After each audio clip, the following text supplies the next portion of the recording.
demandons une petite excuse.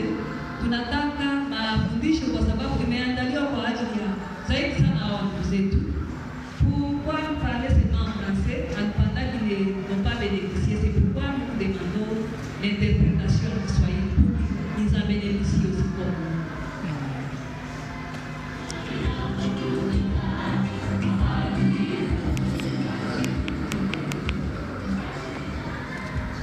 Shalom, Père de Dieu. Nous sommes très ravis de savoir que l'Église adventiste mondiale a prévu un jour pour nous, les personnes ayant des différentes incapacités selon les gens. Tunashukuru kwamba kanisa la Waadventista wa Sabato limeandaa sikukuu hii kwa watu ambao wana ulemavu. Et aujourd'hui, c'est maintenant notre jour pour montrer aux gens que malgré certaines incapacités, certains handicaps que nous avons aussi des capacités ou des possibilités que les autres personnes peut-être parmi vous ignorent. Na leo ni siku ya kuweza kuwadhihirishia ya kwamba pamoja na ulemavu lakini tuna uwezo wa kuyafanya mambo fulani ambayo wengi wenu huenda hawayawezi. C'est aussi un bon moment pour remercier l'Église adventiste de l'UACO d'avoir pensé à notre modeste personne. Lakini pia ni siku ya pekee ya kulishukuru kanisa la Waadventista wa Sabato la Iago kwa kuweza kutufikiria na kuweza kutupa nafasi hii. Pour que nous puissions rompre ce pain de vie prévu pour l'Église de Dieu. Ili tuweze kugawa pamoja mkate huu wa uzima kwa kanisa la Mungu.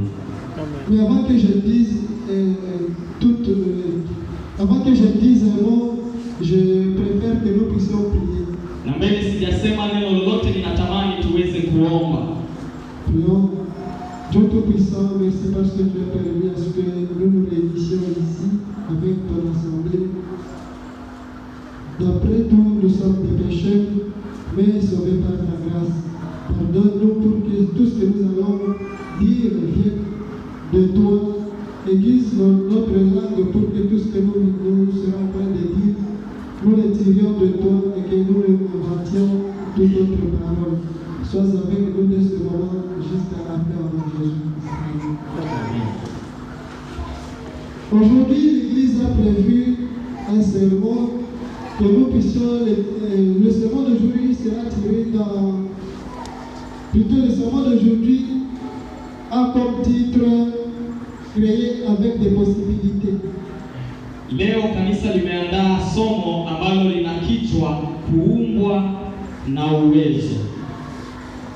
Et dans ce sermon, j'ai apprécié vraiment ce que la personne qui a prévu le sermon a donné comme illustration, comme c'est une très bonne illustration que la personne nous a donnée. Na nimefurahia kisa ambacho amekitoa mwandaaji wa somo. Et il y a une bonne illustration, un bel exemple d'un aveugle. Ametoa mfano wa kipofu. Un aveugle qui était né comme vous, il n'avait aucune incapacité ou aucun handicap. Ambaye alikuwa na ulemavu. Il n'avait aucun handicap. Alizaliwa bila ulemavu, samahani. Alors, malgré son handicap, malheureusement, à l'âge de 7 ans, il est tombé handicapé. Baada ya miaka 7 ya kuzaliwa alipata ulemavu. Après être tombé handicapé, malheureusement, il était villageois, il était dans un village très reculé. Alikuwa ni mwanakijiji akapata ulemavu. Donc c'était possible que ses parents fassent tout pour le faire l'amener dans des hôpitaux, mais vu que les moyens aussi n'étaient pas là, il n'avait pas de choix. Na wazazi haikuwa na uwezekano wa kipesa wa kumpeleka ili apate matunzo. Au début, il avait commencé par voir flou, si je peux le dire ainsi. Mwanzoni alikuwa haoni vizuri, alikuwa haoni picha vizuri za watu, za vitu. Mais quand même il voyait. Lakini alikuwa angalau anaona kidogo. Mais malheureusement, au fil du temps, ses yeux se sont fermés totalement. Kwa bahati mbaya muda ulivyoendelea macho yalifungana kabisa. Donc je peux dire que la personne qui est devant vous, à cette époque-là, si cette personne était là, on peut dire qu'elle voyait même plus que lui. Kama angekuwepo wakati ule angesema huyo mtu ambaye yuko kwenye kisa alikuwa anaona kumzidi yeye. Parce que malgré que je ne vois pas bien, mais au moins je peux distinguer les couleurs.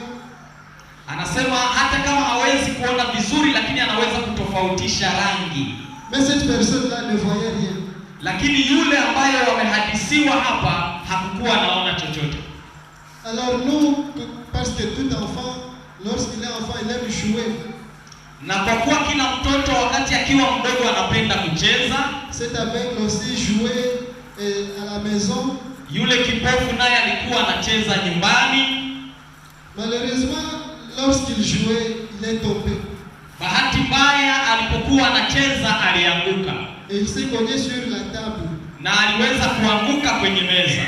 Qu'est-ce qu'il devait faire en premier? C'est seulement d'appeler sa maman. Alichokifanya cha kwanza ilikuwa ni kuita mama. Parce que c'est la maman qui a l'affection et c'est la maman qui garde l'enfant, donc c'est ce qu'il devrait faire. Kwa sababu ni mtu wa kwanza ambaye anamjali sana mtoto na ni yeye anajua cha kwanza cha kufanya mtoto akipata maumivu. En l'appelant, il pleurait aussi.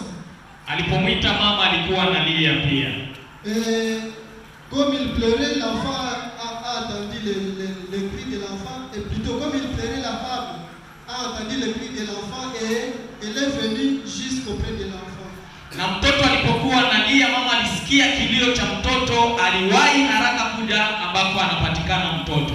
Et elle a voulu ramasser l'enfant pour le prendre. Na akamchukua mtoto ili amshike mikononi. Donc elle a voulu le ramasser. Alitaka kumchukua mtoto. Parce que c'était ça l'instinct qui était en lui, si je peux dire ça, c'était comme elle a fait d'une manière instinctive. Kwa sababu alihisi tu kwa hisia ndani kwamba anatakiwa kumchukua ili mtoto anyamaze kulia. Et puis une pensée est allée à lui et lui dire non, attends un peu. Lakini kuna wazo likamjia likamwambia ngoja kidogo. Peut-être que la maman savait ou pensait que l'enfant n'allait pas mama alishafika tayari. Que la maman à ce moment-là, inawezekana mama alifikiria kwamba na wakati ule alikuwa anasikia kelele nyingi. Oui, c'est l'enfant qui est en train d'entendre beaucoup de bruit. Mtoto alikuwa anaendelea kusikia kelele nyingi. Alors en entendant ces différents bruits, elle a entendu comme un grattement à côté de lui.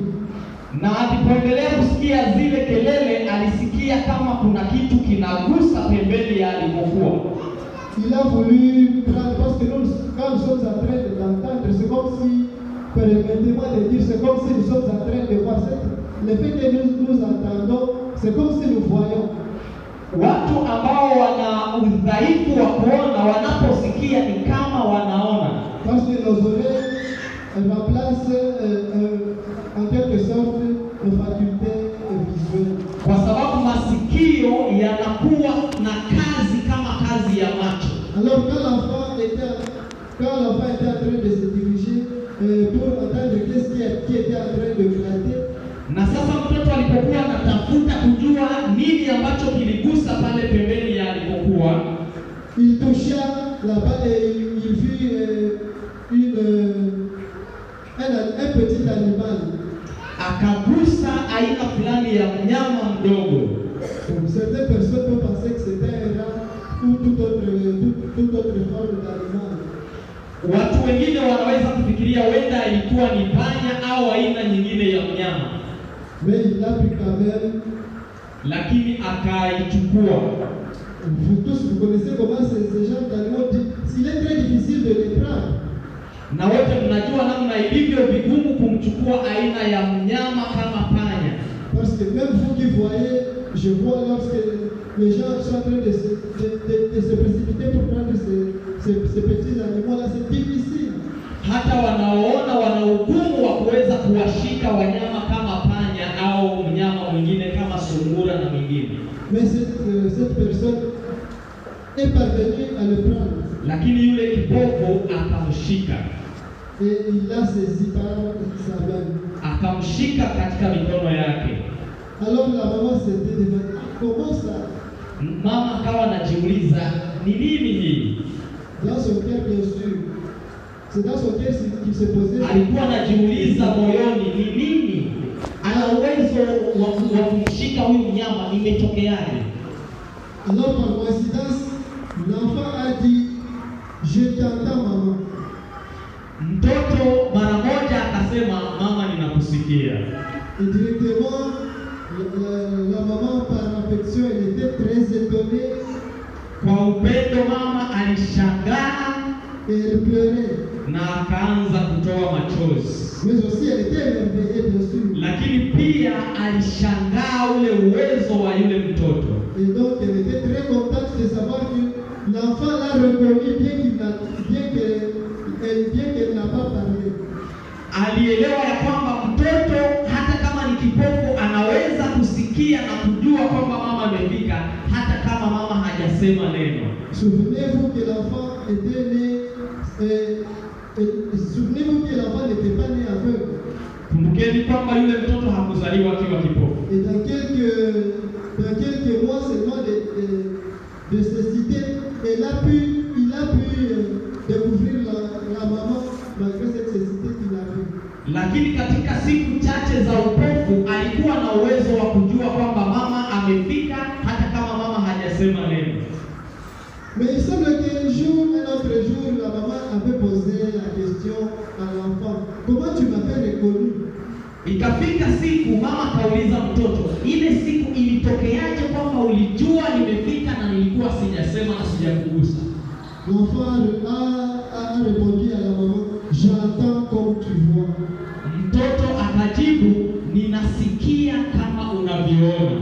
C'est-à-dire que, yaani, lorsque tu vois, moi aussi, mes oreilles, je les utilise pour voir. Wewe unapoona na macho, mimi masikio yangu hayatumiki tu kwa kusikia, lakini yanatumika hata kwa nafasi ya kuona. N'est-ce pas que cela doit avoir donné à la maman une certaine dose de foi en elle. Na ile iliweza kumpa mama sehemu fulani ya imani na tumaini ndani. Souvenez-vous que dans la Bible on dit que c'est Jésus d'ailleurs qui a dit que même si vous avez une foi comme une graine de sénévé. Na kumbukeni katika Biblia Yesu aliwahi kusema ikiwa una imani ndogo kama mbegu ya haradali, vous pouvez transporter une montagne et l'amener dans l'eau. Unaweza kuhamisha mlima na ukaenda baharini. Et donc je pense selon moi que c'est cette foi que la maman a dit. Na ninafikiri ni imani kidogo kiasi hicho ndiyo mama alikuwa nayo. Pour la maman elle était très étonnée de savoir que l'enfant l'a reconnu. Mama alikuwa ameshangaa kwamba mtoto aliweza kujua kwamba amefika hata kama hajasema wala kumgusa. Chers amis, rafiki na dada, malgré ce que nous vivons chaque jour comme difficulté, ijapo masumbufu na magumu tunayoishi kila siku, ayons aussi une telle foi. Tuwe angalau na imani kiasi hicho. Car si nous avons une telle foi, nous pouvons aussi faire de grandes choses. Na tukiwa na imani hata kidogo kiasi hicho tunaweza kufanya mambo makubwa. Bien sûr, parce que lorsque nous n'avons jamais vu Dieu dans notre vie. Ni kweli kwamba hatujawahi kumuona Mungu hata siku moja. Mais nous l'entendons parler à partir des Écritures, bref à partir de la Bible et de l'esprit de la prophétie. Lakini kwa neno lake tunamsikia akisema nasi kupitia maandiko ya Biblia na kupitia maandiko ya roho ya unabii. Bien que nous n'avons jamais vu, ingawa hatujawahi kumuona ni touché, wala kumgusa. Donc nous pouvons croire en lui parce qu'il a fait beaucoup de choses que nous avons étudiées ensemble dans notre parcours spirituel. Nous avons étudié qu'il a fait des miracles que je ne voudrais pas citer ici parce que nous les connaissons tous. Lakini tunaweza kuhusiana naye na kumsikia kwa kile alichokwisha kukifanya, miujiza aliyoitenda ambayo tunaifahamu na hatuna muda wa kuitaja. Et d'ailleurs, nous-mêmes, nous tous qui sommes ici, nous sommes un témoignage vivant. Hata hivyo sisi wote tuliopo hapa ni mfano hai wa miujiza ya Mungu. Car s'il était demandé à chacun de nous de dire ce que Dieu a fait dans sa vie depuis qu'il est né jusqu'à aujourd'hui, en tout cas nous ne terminerons pas, nous n'arriverons même pas à la 10e personne, je pense. Na kama kila mmoja angeulizwa ataje kile ambacho Mungu amekifanya kwenye maisha yake, tungeweza kukaa hapa muda wote na huenda hatungemaliza. Donc même si certains parmi nous peuvent dire oh Dieu n'a jamais fait quoi que ce soit dans ma vie, faisons une certaine rétrospection, mais aussi une introspection, et nous verrons beaucoup de choses. Dieu n'a jamais fait quoi que ce soit, peut-être kufanya ukaguzi wa maisha yetu, tutagundua kwamba ni sisi ambao hatutaki kuona, lakini anafanya vitu vingi kwenye maisha yetu. C'est la grande difficulté que nous les personnes qui ont une certaine déficience avons. Na sisi ambao tuna sehemu fulani ya ulemavu, hiyo ni shida ambayo tulio nayo. C'est une belle opportunité de m'adresser à nous qui sommes déficients visuels.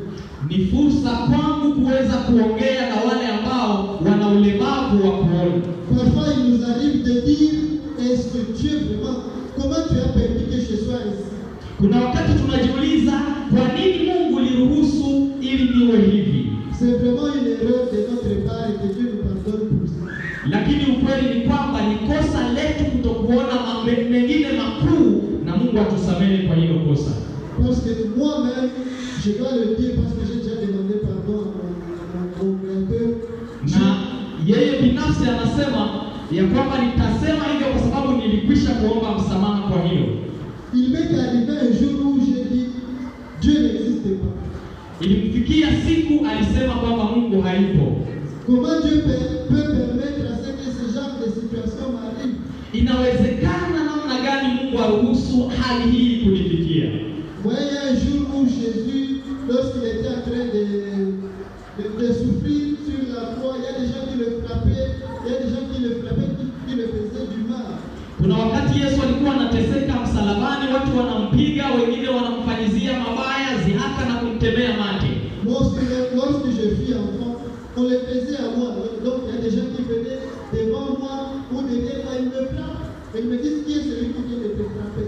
Na alipokuwa mdogo pia watu walikuwa wanakuja karibu yake, wenda watoto wenzake wanampiga, kisha wanaanza kumcheka, wanamuuliza sema nani alikupiga? Ça c'était grave et je me demandais comment je peux vivre un tel malheur. Na alikuwa anajiuliza ni namna gani ninaweza kuishi aina hii ya maisha. Je n'avais personne pour manger. Sikuwa na mtu wa kunilipia sasa. C'est comme un chez Yaani maumivu kama maumivu ya Kalvari. Vraiment, lorsque je me vois vivant et lorsque je me vois tel que je suis, je me dis Na hapo John anaishi na kuwa mtu mzima kama alivyo, anamshukuru Mungu. Na wanakutana wale wanamfanyia ile hizo wanataka alikuwa mwingine. Certaines personnes viennent devant moi et me demandent pardon. Na kuna wale ambao wanakuja mbele yake na wanamuomba msamaha. Je les pardonne bien sûr. Na anawasamehe. Et d'autres, bon, ils s'en foutent. Na kuna wengine ambao hawajali wala hawahangaiki. Mais je pense que malheureusement ils ne le savent pas, mais je les ai tous pardonnés. Amen. Anasema aliwasamehe wote hata kama wengine hawajajua kwamba aliwasamehe. Et donc, chers amis, lorsque nous marchons avec Dieu, Ndugu zangu, tunapotembea na Mungu, rappelons-nous toujours de ce que Dieu a fait dans nos vies. tukumbuke yale ambayo Mungu ameyafanya katika maisha yetu, De ce qu'il fait, na yale ambayo anaendelea kuyatenda, de ce qu'il va faire dans l'avenir. na yale ambayo atatenda wakati ujao. Parce que nous avons une promesse. Kwa sababu tuna ahadi. Ceux qui seront rencontrés vivants Wale ambao atawakuta wakiwa hai seront transformés et verront l'Éternel tel qu'il est. watabadilishwa na watamuona Bwana kama alivyo. S'il y aura en ce jour-là certaines personnes qui seront trouvées aveugles, Na ikiwapo kwamba siku ile watakuwepo vipofu, ils verront. nao wataona.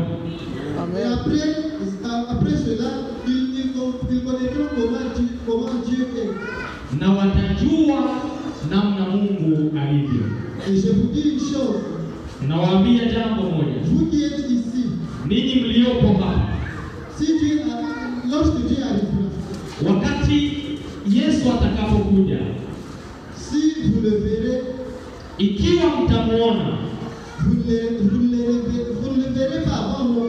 Hamtamuona kabla ya hawa walio na ulemavu wa kuona. Moi non plus je ne le verrai pas après vous. Na yeye pia hatamuona mbele yenu. C'est-à-dire que nous le verrons tous ensemble. Wote tutamuona kwa pamoja. Nous le verrons en un clin d'œil. Wote tutamuona kwa kufumba na kufumbua. C'est aussi un message d'espoir pour mes amis qui sont des déficients visuels. Na ni ujumbe wa matumaini kwa wote ambao wana ulemavu wa macho. Ne commençons pas à nous dire des choses entre nous, comment nous sommes à peine de tout ça. Mettons-nous à l'esprit ce que Dieu a donné comme espérance. Na tusianze kulaumu mtu yeyote au jambo lolote, lakini tujipe tumaini katika ahadi Mungu aliyoitoa. Nous le verrons tel qu'il est. Tutamuona kama alivyo. Il nous montrera là où on l'a percé. Na atatuonyesha pale ambapo walimchoma mkuki. Il nous montrera là où les clous cicatrisaient. Atatuonyesha pale ambapo misumari ilimpa majeraha. Bref, nous le verrons tel qu'il est. Kwa ufupi tutamuona kama alivyo. Et donc, ce n'est pas le moment de commencer à dire des choses pourquoi Dieu nous a abandonnés. Kwa hiyo sio wakati wa kulaumu kwamba kwa nini Mungu ameniacha. Ayons à l'esprit ce que Job avait comme espoir. Tuwe na tumaini ambalo Ayubu alikuwa nalo. Car chers amis, kwa sababu rafiki zangu, nous n'avons jamais souffert comme Job. Hatujawahi kuteseka kama Ayubu. Pour que nous commencions à nous lamenter, à dire certaines choses. Ili tuanze kulaumu na kulaani. Vraiment, chers amis, surtout nous qui sommes des personnes ayant une déficience visuelle. Hasa sisi ambao tuna ulemavu wa kuona. Ne commençons pas à dire des choses qui ne sont pas bonnes.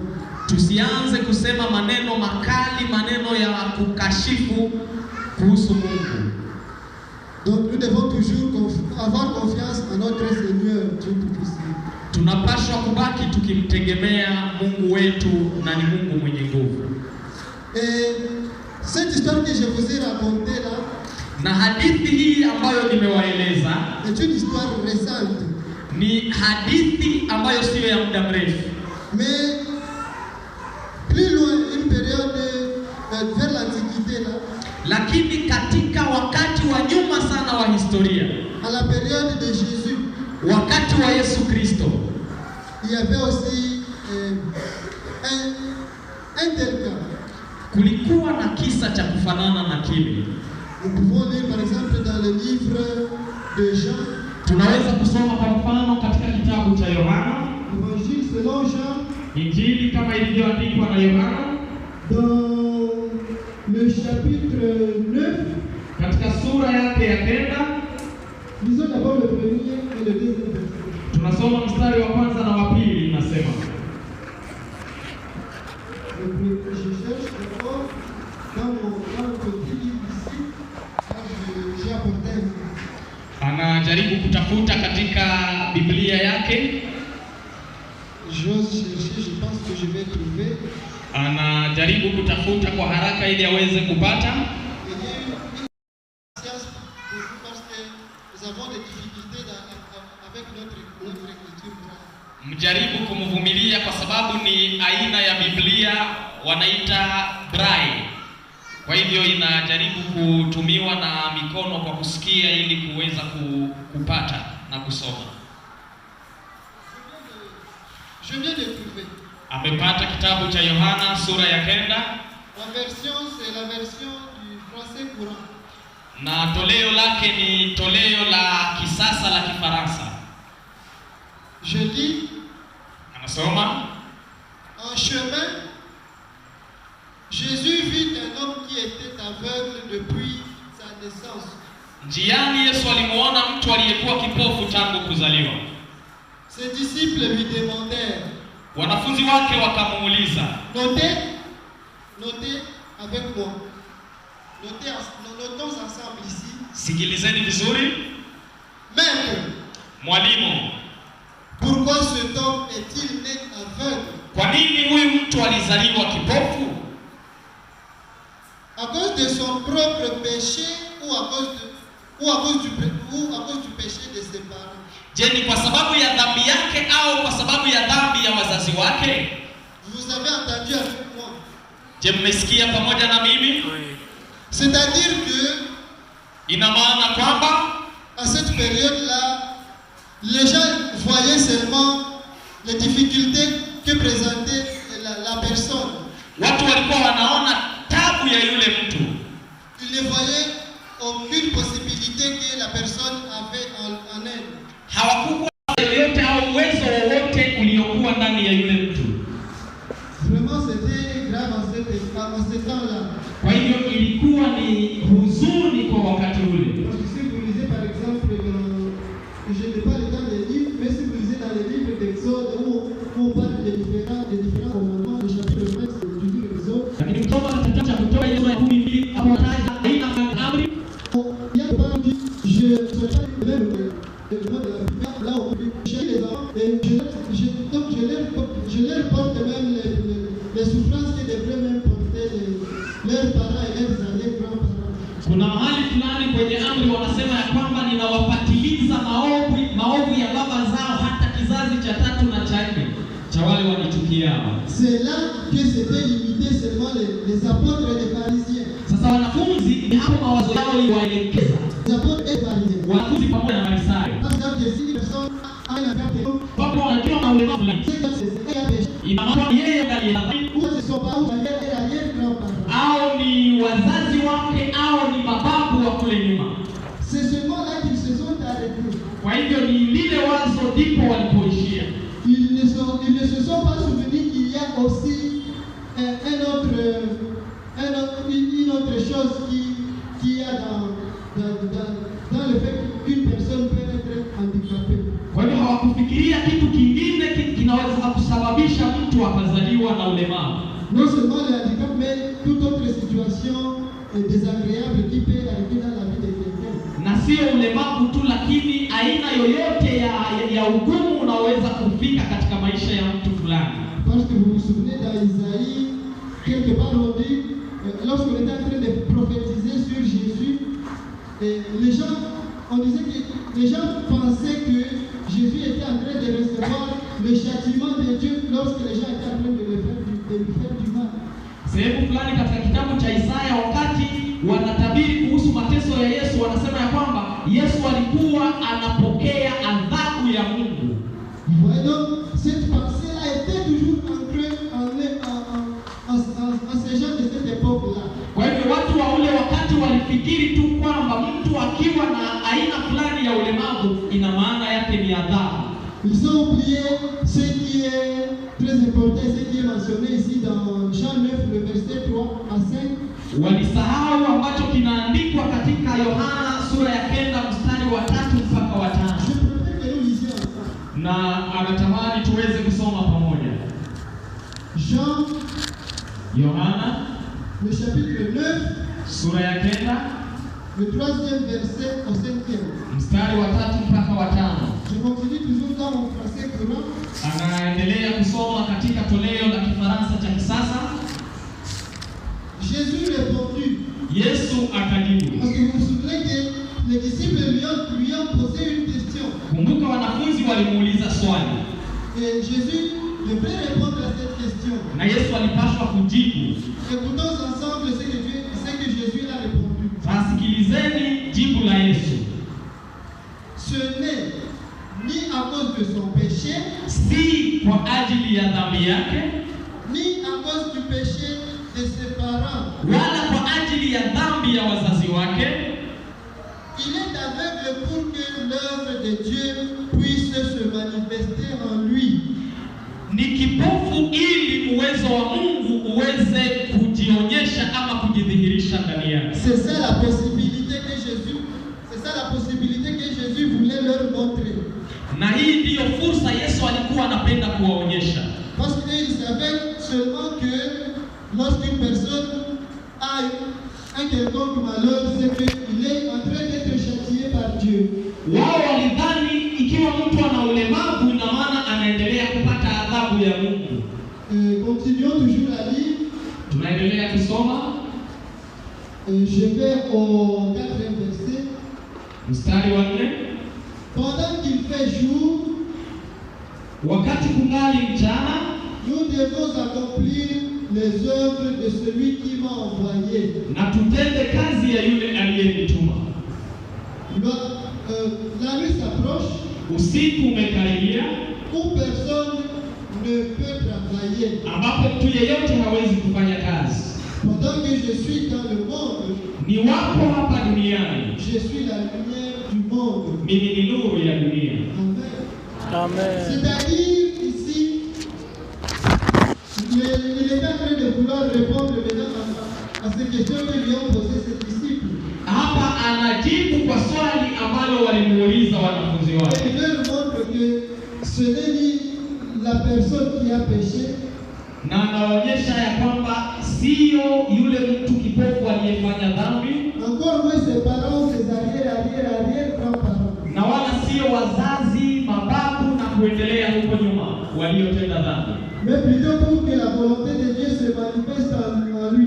bali ni ili mapenzi ya Mungu yadhihirike kwenye maisha yake. Quelle était cette volonté? Sasa yale mapenzi ya Mungu yalikuwa ni mapenzi gani? Nous le verrons au moment opportun. Tutayaona wakati utakapowadia. Mais il est dit, pendant qu'il fait jour, Lakini andiko linasema wakati uwapo mchana, nous devons travailler. tunapaswa kutumika. Est-ce que, chers amis, vous qui êtes ici, Je, ndugu mliopo hapa, êtes-vous sûr que vous faites l'œuvre pour laquelle vous avez été appelés sur cette terre?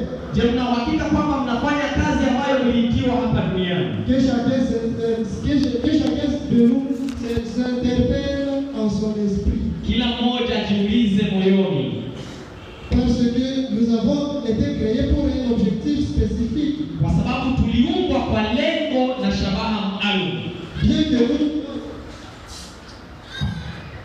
Bien que nous ayons été créés,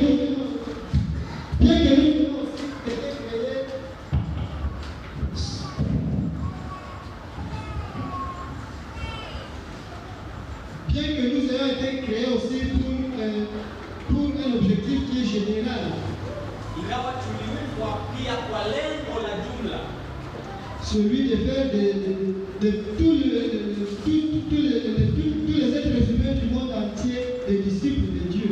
lengo la kuwafanya mataifa yote kuwa wanafunzi wa Yesu. Parce que chacun a des talents. Kila mmoja ana vipaji, Moi j'ai les miens, yeye ana vipaji vyake que certaines personnes d'entre nous connaissent. ambavyo watu fulani wanavifahamu. C'est beaucoup plus mes collègues chantres de ma chorale qui connaissent ce talent. Hasa waimbaji wenzake ndio wanajua vile vipawa vyake, Parce qu'il m'est rare de prendre un micro pour chanter. kwa sababu ni nadra sana kwake kuchukua microphone kuimba. Mais je fais d'autres choses, donc derrière le rideau, si je peux le dire. Lakini anafanya mambo mengine hata ambayo hayako hadharani. Parfois, parce que je ne connais pas composer une chanson, Hajui kutunga wimbo, mais je suis chanteur. ila ni mwimbaji. Je ne connais pas non plus chanter très bien, Hajui kuimba sawa sawa, mais quand même je suis chanteur. ila ni mwimbaji. Et je fais des choses aussi mais je fais des choses pour ma chorale. Lakini anafanya mambo mengi katika kwaya. Je dirige les voix. Anaongoza na kuelekeza sauti. C'est seulement ça le talent que Dieu m'a donné. Na hicho ni kipaji ambacho Mungu Je amemtolea. peux demander à quelqu'un chante comme ça, Na anaweza kumwelekeza mwimbaji fulani imba hivi, bien que je ne sois pas capable de le faire. hata kama hana uwezo sana wa kufanya hivyo, Mais je lui dirige et il est capable de faire ça. lakini ana uwezo wa kumwelekeza na akaelekea na akafanya hivyo. Je ne dois pas m'inventer parce que c'est pour la gloire de l'Éternel. Na sio kwa sababu ya kujivunia, lakini ni kwa utukufu wa Mungu. Mais au moins, je dois le dire pour fortifier celui ou celle qui m'écoute. Lakini hata hivyo anapaswa kusema ili kumtia nguvu yeye anayemsikia. S'il y a aussi toute autre chose que je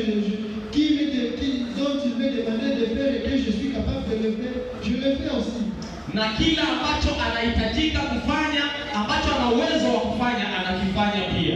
Parce que c'est pour la gloire de l'Éternel. Kwa sababu ni kwa utukufu wa Mungu. Et donc nous tous qui sommes ici, kwa hiyo wote mliopo hapa, nous devons nous dire, est-ce que mon talent il est endormi ou je l'utilise réellement? Tunapaswa kujiuliza, je, kipaji changu ninakitumia kweli ama kimelala kabisa? Même moi ce que je fais là, hata mimi kile ninachokifanya, est-ce que c'est tout ce que je devrais faire ou il y a encore autre chose que je dois encore faire? Je, ni kile tu ambacho napaswa kukifanya au kuna zaidi? C'est ça la question que nous tous nous devons nous demander. Na hilo ni ulizo ambalo tunapaswa kujiuliza kila mmoja. Et nous espérons que le Saint-Esprit répondra à chacun de nous. Na Roho Mtakatifu atatoa majibu kwa kila mtu.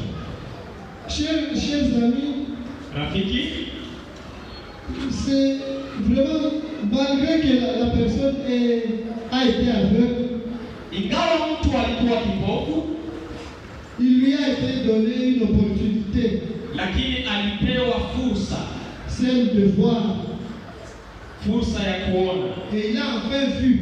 Na mwisho aliona. Après avoir vu, na baada ya kuona, il a compris comment le monde est. Akaelewa namna dunia ilivyo.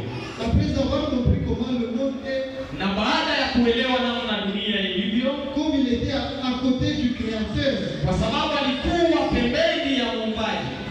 Parce que là où le Fils est, le Père et le Saint-Esprit y sont aussi. Kwa sababu pale ambapo yuko Mwana, Baba na Roho Mtakatifu wako pale pia. Donc le Saint-Esprit lui a aussi donné la force de vaincre toutes les tentations qui devraient venir devant lui. Kwa hiyo Roho Mtakatifu alimpa pia uwezo wa kushinda majaribu ambayo yangeweza kutokea mbele yake. Parce qu'imaginez-vous quelqu'un qui ne voyait pas. Sababu jaribu kufikiria mtu ambaye alikuwa haoni. Il voit les femmes comment elles sont.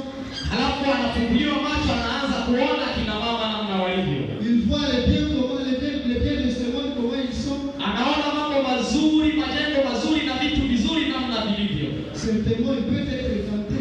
Kwa hivyo anaweza kujaribiwa. Parce qu'il va être étonné. Ah, je vois cette chose, je ne l'ai jamais vue. Kwa sababu cha kwanza kitakachomjaribu ni kushangaa kuona vitu ambavyo alikuwa hajawahi kuviona. Mais le Saint-Esprit, j'espère bien qu'il lui a fortifié. Lakini naamini Roho Mtakatifu alimtia nguvu. Alors toi, déficient visuel, tu m'écoutes. Kwa hivyo wewe ambaye una ulemavu wa macho na unayenisikia, Soit un jour avant que tu ne meurs, huenda siku moja kabla haujafa, Dieu te donnera l'opportunité de voir s'il le voudra. labda Mungu akipenda anaweza kukupa uwezo wa kuona akipenda. Mais s'il voit que te donner cette faculté de voir, cette capacité de voir risquera de te faire oublier l'objectif ou les objectifs pour lesquels tu es venu sur cette terre, tu risques de passer outre. Lakini pia akiona kwamba akikufungua macho unaweza kupotea lengo maalum ambalo kwalo alikuweka duniani, Il jugera mieux de te laisser aveugle. anaweza kukuacha kipofu muda wote. Parce que c'est pour sa gloire peut-être. Kwa sababu huenda ni kwa sababu ya utukufu wake. Donc moi en tout cas pour ce qui me concerne, je ne m'en dérange plus. Kwa hivyo yeye kwa upande wake hahangaiki tena kuhusu kuona na kumlaumu Mungu kwa nini haoni. Cela ne veut pas, bien sûr, cela ne veut pas dire que je ne demande pas que Dieu fasse sa volonté pour qu'un jour je voie. Lakini hilo halimaanishi kwamba hamuombi Mungu afanye mapenzi yake ili siku moja aweze kuona. Mais au moins je ne fais plus de ça la priorité des priorités. Lakini hilo halipatii sana kipaumbele. C'est-à-dire, chers amis, Kwa hivyo ndugu na rafiki, toujours et toujours, mara zote efforçons-nous de nous approcher de Dieu et de nous demander si nous faisons ce pourquoi nous avons été appelés à faire sur la terre des hommes. tujaribu kumkaribia Mungu na kujiuliza ikiwa tunatimiza makusudi ambayo alituwekea hapa duniani. En tout cas, je n'ai pas beaucoup à dire. Kwa hivyo sitaki kuendelea sana kusema, Parce que le temps, peut-être il peut avoir aussi filé. kwa sababu muda pia umesonga sana. Ce que je peux nous demander à nous tous, Ambacho ninaomba kwa sisi sote, c'est de toujours prier pour que l'Éternel nous rappelle ce pourquoi nous avons été créés sur cette terre des hommes.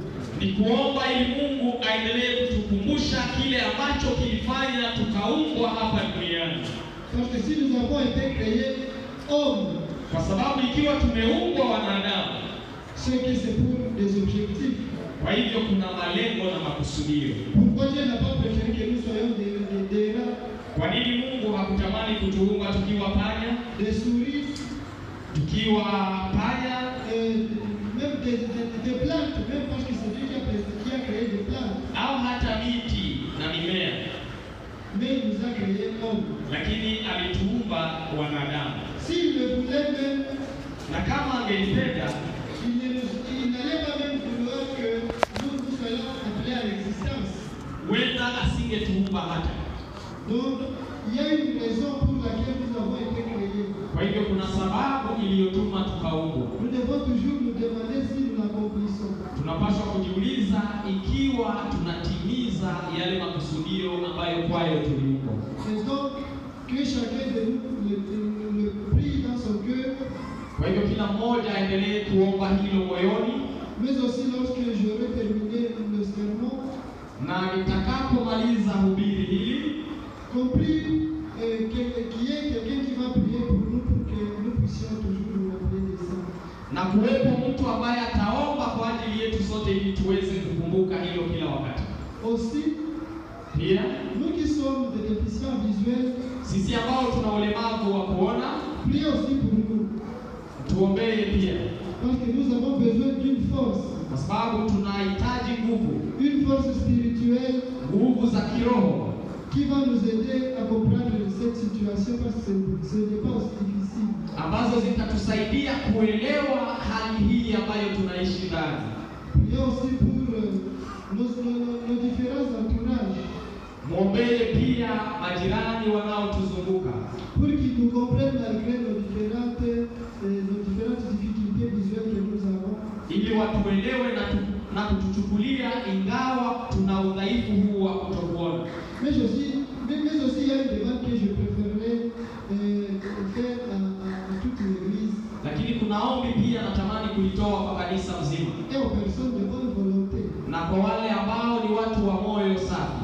Vous voyez cette écriture ici, Naona maandishi haya elle est rare. ni maandishi ambayo sio rahisi kuyapata. Or, nous avons des personnes qui, vous tous qui êtes ici, il vous est possible d'étudier ça même en un seul mot. Inawezekana pia mna uwezo wa kuyajifunza haya maandishi Même en 2 semaines si possible, si il y a tout le temps. hata kwa wiki mbili au juma mbili. Alors nous, les personnes ayant une déficience visuelle, Kwa hivyo sisi ambao tuna ulemavu wa kuona nous sentons comme si nous avons été oubliés. tunahisi kwamba tumesahauliwa. Gloire à l'Éternel parce que nos amis déficients auditifs, Ashukuriwe Mungu kwa sababu wenzetu walio na ulemavu wa kusikia, l'Église adventiste au niveau de notre union, kanisa la Waadventista wa Sabato kwenye ngazi za union yetu, c'est déjà rappelé de ce genre de personnes. kanisa limekwisha kuwakumbuka. Et cette fois-ci, il y a des interprètes par-ci par-là pour la langue des signes. Na kwa hivyo kuna wafasiri wa lugha ya ishara katika makanisa mojawapo hapa. Et je m'imagine si par exemple il y avait une personne ayant une déficience visuelle qui était par exemple en cours. Na jaribu kufikiri kama kungekuwa na mtu mwenye ulemavu wa ambaye kwa maneno za lugha. J'ai dit personne avec déficience auditive, pardonnez-moi. Samahani, nilitamani kusema ambaye ana ulemavu wa kusikia. Si elle est très loin comme ça, Na akiwa mbali kule, alors il faudra-t-il qu'elle aille toujours à Imbi pour entendre la parole de Dieu? je, itamlazimu kwenda kila wakati hivi ili aweze kusikia neno la Mungu? N'est-ce pas qu'il serait nécessaire que dans toutes nos églises de Goma par exemple, qu'il y ait des interprètes par-ci par-là? Na hisi ingekuwa ni muhimu katika kila kanisa hapa Goma kuwe na wafasiri. Et là, que les personnes ayant une telle déficience ne puissent plus se demander toujours, je dois aller toujours à Imbi. Na kwa hivyo mtu ambaye ana ule ulemavu hata sumbuka tena kujiuliza kwamba nitakwenda wapi kwenda kusikia neno la Mungu. il serait très important que beaucoup de gens puissent se lier aussi s'ajouter plutôt à ce petit groupe de gens qui étudient la langue des signes. Kwa hivyo ombi lake ni kwamba watu waongezeke kujiongeza katika lile kundi ambalo la wale wanaojifunza ile lugha ya ishara. Pour que partout où vous rencontrerez une personne ayant une telle déficience, ili kila nafasi ambapo utakuta mtu ana ule upungufu au ule ulemavu, il vous soit facile de parler de Jésus avec lui. Na iwe kwako rahisi kuongea naye kuhusu Yesu Kristo. En tout cas, ça sera bon si une telle initiative interprète non seulement ici à Goma, mais dans tout notre film, par exemple. Na itakuwa vizuri sana ikiwa mpango huo utachukuliwa kwenye eneo lote la field yetu na sio tu katika mji wa Goma. Imaginez-vous si nos écoles devenaient aussi un jour inclusives. Na jaribu kufikiria ikiwa masomo yetu pia au shule zetu pia zingehusika. Où les personnes à déficience visuelle, ambapo watu ambao wana ulemavu wa kuona, les personnes à déficience auditive, na watu wenye ulemavu wa kusikia, les personnes d'une toute autre déficience, na watu wenye ulemavu wa aina nyingine iwayo yoyote, sont ensemble avec vous qui avez toutes les facultés. Wakipata nafasi ya kukaa pamoja na wale wengine ambao wana zile possibilities zote. Parce que je pense que ce n'est pas bon de les isoler, de les mettre seulement à un seul milieu où ils seront seulement eux. Ninahisi sio vizuri kuwatenga kando na kuwaweka sehemu yao ambao watakaa kama wafungwa ama wanakando. Je pense que l'église y réfléchira un jour. Nahisi kanisa litafikiria hilo. Parce que moi je suis prêt à apprendre toute autre personne qui voudrait apprendre cette écriture. Kwa sababu yeye yuko tayari kumfundisha mtu mwingine awaye yote anayeweza kuhitaji kusoma maandishi haya. Même les matériels, je suis prêt à montrer comment nous pouvons les avoir. Na ana uwezo wa kuonyesha hata namna ya kupata vifaa vya kutumia. Heureusement, je ne suis pas la seule personne qui connaît cette écriture dans la ville. Na pia sio yeye mwenyewe anayejua maandishi haya katika mji wa Goma. Donc je peux me faire aider par d'autres personnes. Kwa hivyo ikiwa kutaonekana wanaohitaji kujifunza, anaweza kuhitaji wengine ili asaidiane nao kufundisha. Comme il est dans le terminaux, na kwa kuwa ni wakati ili tumalize, que ces choses pour lesquelles j'ai demandé de prier, kwa yale mahitaji ambayo ameyatoa ili yaombewe, on prie pour ça. Yaweze kuombewa. Parce que c'est vraiment très important pour les personnes qui ont des différentes difficultés. Kwa sababu ni muhimu sana kuwaombea watu ambao wana matatizo mbalimbali, hasa ambayo ni ya ulemavu. C'est par là que j'ai préféré m'arrêter. Na ni kwa hapa ndipo ninahitimisha. Et que Dieu donc nous donne la force de mettre en pratique tout ce que nous venons d'apprendre ici. Na Mungu atujalie kuweka katika matendo yote ambayo tumejifunza hapa. Quelle est ma prière pour vous et pour moi, Jésus Christ. Amen.